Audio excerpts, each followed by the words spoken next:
Hi guys! For today's video, magluluto ako ng sinigang for our lunch. Yan.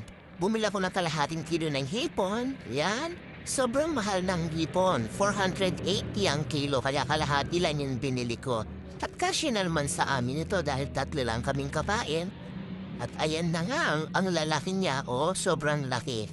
Sarap niyan, my favorite. At syempre, lalagyan ko ng bangus. Yan.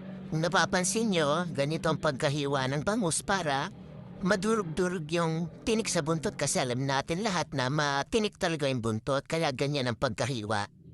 Yan, tapos meron tayong kangkong, gabi, tsaka 3 sili.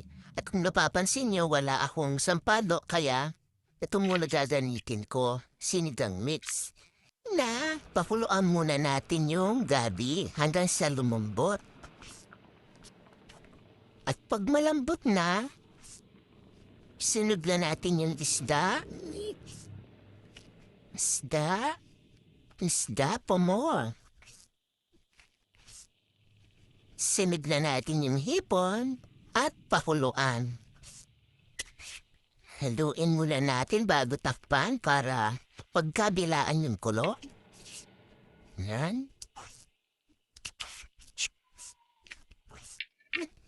Pan mo muna natin, tapos pakuluan ng 5 minutes. Ayan, after 5 minutes na kulo, kilagay na natin yung kangkong, pakulaan ulit, at pwede na nating isabay yung sinigang mix. Nilagyan ko na pala ng asin kanina yan. Yan. Mga 2 to 3 minutes na kulo, luto na yan. Haluin natin. Lapit na maluto. Tatakpan lang natin ng mga 2 to 3 minutes. Pan muna natin mga 2 to 3 minutes. After 3 minutes, ayan na, luto na ang ating sinigang na hipon na may bangus. Ready to serve na. Kainan na! Yummy sinigang!